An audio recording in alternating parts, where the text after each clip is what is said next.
Hello વિદ્યાર્થી મિત્રો, સ્વાગત છે તમારું આ ચેનલમાં. ધોરણ 10 વિષય વિજ્ઞાન, ચેપ્ટર નંબર 11 માનવ આંખ અને તેના રંગબેરંગી દુનિયા, તેમાંથી 4 માર્ક્સમાં પૂછાઈ શકે તેવા આઈએમપી પ્રશ્ન વિશે આપણે આ વિડીયોમાં ચર્ચા કરવાના છીએ.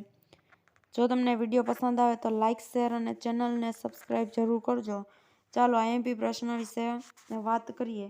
તો સૌથી પહેલાં આ વટમાંથી 4 માર્ક્સમાં પૂછાઈ શકે તેવો પ્રશ્ન છે, માનવ આંખની નામ નિર્દેશનવાળી સરળ આકૃતિ દોરી તેના ભાગોના કાર્ય સમજાવો. અથવા તો આ જ પ્રશ્ન બીજી રીતે પૂછાઈ શકે, માનવ આંખની નામ નિર્દેશનવાળી સરળ રેખાકૃતિ દોરી તેની સંરચના અને કાર્યવાહી ટૂંકમાં સમજાવો અથવા તો સંક્ષિપ્તમાં સમજાવો.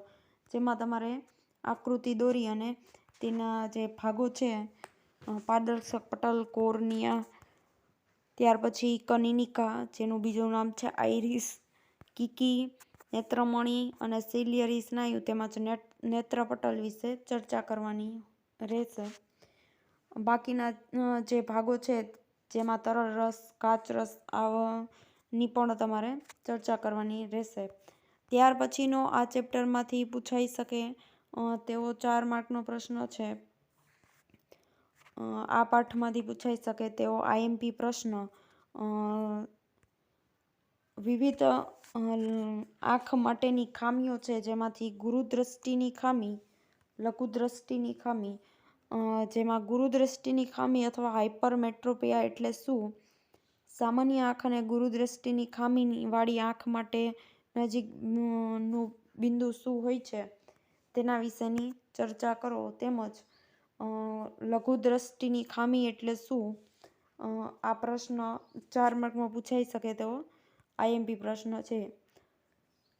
ત્યાર પછી છે પ્રેસબાયોપિયા એટલે શું, પ્રેસબાયોપિયા થવાના કારણો જણાવો અને આ ખામીનું નિવારણ કઈ રીતે કરી શકાય. અથવા તો ટૂંક નોંધ પ્રેસબાયોપિયા, તે પણ 4 માર્કમાં પૂછાઈ શકે તેવો આઈએમપી પ્રશ્ન છે. ત્યાર પછીનો આ ચેપ્ટરમાંથી પૂછાઈ શકે તેવો આઈએમપી પ્રશ્ન, સૂર્યનો શ્વેત પ્રકાશ 7 ઘટક રંગોનો બનેલો છે તે દર્શાવો અને ન્યૂટનનો પ્રયોગ આકૃતિ દોરી સમજાવો. આ પણ 4 માર્કમાં પૂછાઈ શકે તેવો આઈએમપી પ્રશ્ન છે. ત્યાર પછી છે પ્રાકૃતિક વર્ણપટનું ઉદાહરણ આપો. અથવા તો આકાશમાં મેઘધનુષ્યના નિર્માણની ઘટના આકૃતિ દોરી સમજાવો. એ પણ 4 માર્કમાં પૂછાઈ શકે તેવો આઈએમપી પ્રશ્ન છે. ત્યાર પછી છે તારાઓનું ટમટમવું, ટૂંક નોંધ લખો. અથવા તો તારા કેમ ટમટમે છે તેનો સવિસ્તાર સમજાવો.